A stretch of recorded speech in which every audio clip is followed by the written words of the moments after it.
ശ്രീജിത്ത് പണിക്കർ കൂടി നമുക്കൊപ്പം ചേരുകയാണ്. ശ്രീജിത്ത് പണിക്കർ, നോക്കൂ, ഇവിടെ ഇപ്പോൾ വി ഡി സതീശൻ മുഖ്യമന്ത്രി സ്ഥാനത്തിനായി നമുക്കറിയാം എത്രമാത്രം വലിയ പിടിവലി 3 നേതാക്കൾക്കിടയിൽ നടന്നു എന്നത്. അതിനുശേഷം ജനവികാരം കണക്കിലെടുത്തുകൊണ്ടാണ് വി ഡി സതീശനെ ആ സ്ഥാനത്തേക്ക് AICC നിർദ്ദേശിക്കുന്നത്.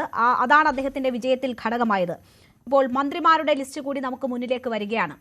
പാർലമെന്ററി പാർട്ടിയിൽ ആർക്കായിരുന്നു മുൻതൂക്കം എന്നത് ദീപാദാസ് മുൻഷി തന്നെ മാധ്യമങ്ങളുടെ ചോദ്യത്തിന് മറുപടിയായി പറഞ്ഞതാണ്. അപ്പോൾ KC വേണുഗോപാലിന് വേണ്ടിയാണ് MLA-മാരിൽ ഭൂരിഭാഗവും കൈപൊക്കിയത്. ഇപ്പോൾ മന്ത്രിമാരുടെ ലിസ്റ്റ് പുറത്തു വരുമ്പോൾ KCക്ക് വേണ്ടി കൈപൊക്കിയവരാണ് ആ ലിസ്റ്റിൽ ഏറ്റവും അധികം എന്ന് നമ്മൾ കാണുകയാണ്. വളരെ നാമമാത്രമായി മാത്രം വി ഡി സതീശനെ പിന്തുണയ്ക്കുന്ന, ഏത് വിരലിലെണ്ണാവുന്നതെന്ന് പോലും പറയാൻ പറ്റത്തില്ല, ഒന്നുകിൽ K മുരളീധരൻ മാത്രം എന്ന് തന്നെ നമുക്ക് പറയാം.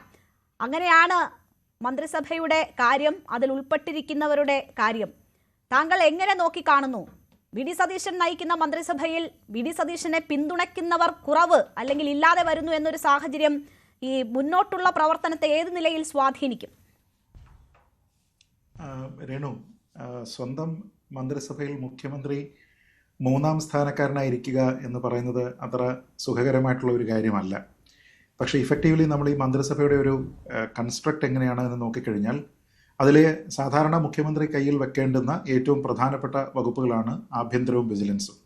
അത് ഇവിടെ ശ്രീ രമേശ് ചെന്നിത്തലയ്ക്കാണ്. അദ്ദേഹം ഇതിൻ്റെ ഒരു പ്രധാനപ്പെട്ട കണ്ടന്റർ ആയിരുന്നു ഈ ചീഫ് മിനിസ്റ്റർ പോസ്റ്റിലേക്ക് എന്നതിനെക്കുറിച്ച് നമുക്കറിയാം. അപ്പോൾ മന്ത്രിസഭയിലെ ഏറ്റവും നിർണായകമായിട്ടുള്ള 2 വകുപ്പുകൾ അദ്ദേഹത്തിന് ശ്രീ രമേശ് ചെന്നിത്തലയ്ക്ക് നൽകേണ്ടി വന്നു. പിന്നീട് ബാക്കിയുള്ള മന്ത്രിമാരുടെ കോമ്പസിഷൻ നമ്മൾ നോക്കിക്കഴിഞ്ഞാൽ അതിൽ ഇപ്പോൾ താങ്കൾ ശരിയായി സൂചിപ്പിച്ചതുപോലെ ശ്രീ K മുരളീധരൻ ഒഴികെയുള്ള ബാക്കി ഏതാണ്ട് എല്ലാ പേരുകാരും KC വേണുഗോപാലിൻ്റെ പക്ഷത്താണ്. അപ്പോൾ അദ്ദേഹത്തിൻ്റെ ക്യാബിനറ്റിൽ തന്നെ ഏറ്റവും കൂടുതൽ പിടിമുറുക്കിയിരിക്കുന്നത് ശ്രീ KC വേണുഗോപാലിൻ്റെ പക്ഷമാണ്. അദ്ദേഹം അങ്ങനെ ഒരു പക്ഷമില്ല എന്ന് പറയുമ്പോഴും ആ ഒരു പക്ഷമാണ്, അല്ലെങ്കിൽ അദ്ദേഹത്തിന് വേണ്ടി വാദിച്ച് അദ്ദേഹത്തിന് വേണ്ടി പേര് നാമനിർദ്ദേശം ചെയ്തിരിക്കുന്ന MLA-മാരാണ് എന്ന് കാണാം. അപ്പോൾ അങ്ങനെ നോക്കിക്കഴിഞ്ഞാൽ രമേശ് ചെന്നിത്തലയും KC വേണുഗോപാലും കഴിഞ്ഞ് ശ്രീ വി ഡി സതീശൻ അദ്ദേഹത്തിൻ്റെ തന്നെ മന്ത്രിസഭയിൽ 3ാമനായിരിക്കുക എന്ന രീതിയിലത്തേക്കുള്ള ഒരു കാര്യം ഇതിൻ്റെ പ്രവർത്തനത്തിൽ ഉൾപ്പെടെ കാണാനുള്ള സാധ്യതകളുണ്ട്. പക്ഷേ പല അഭിപ്രായ ഭിന്നതകളുള്ളപ്പോഴും UDF-ന്റെ കോൺഗ്രസിൻ്റെ പ്രകടന പത്രികയുമായി ബന്ധപ്പെട്ട് അവർ ജനങ്ങൾക്ക് നൽകിയിരിക്കുന്ന വാഗ്ദാനങ്ങളുമായി ബന്ധപ്പെട്ട് എത്രത്തോളം കാര്യങ്ങളെ കൃത്യമായി നിറവേറ്റാൻ കഴിയുമെന്ന രീതിയിലത്തേക്ക് കൂടി യോജിച്ച് ഈ ഒരു മന്ത്രിസഭയെ മുന്നോട്ട് കൊണ്ടുപോവുക എന്നുള്ളതാണ് അദ്ദേഹത്തിൻ്റെ ഏറ്റവും പ്രധാനപ്പെട്ട ഒരു ചുമതല എന്നത്. അത് വളരെ ഭംഗിയായിട്ട് അദ്ദേഹത്തിന് നിർവഹിക്കാൻ